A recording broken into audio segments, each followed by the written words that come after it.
अस्सलाम वालेकुम दोस्तों, आप देख रहे हैं कितनी खूबसूरत बतखें हैं। माशाल्लाह ये हमारे गांव में एक हमसाये ने पाली हुई हैं।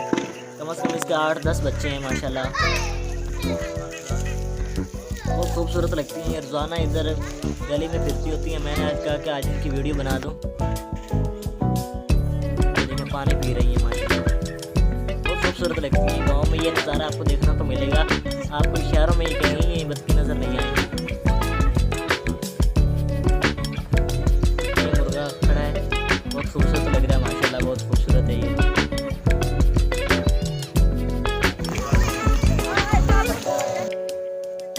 माशाल्लाह माशाल्लाह माशाल्लाह।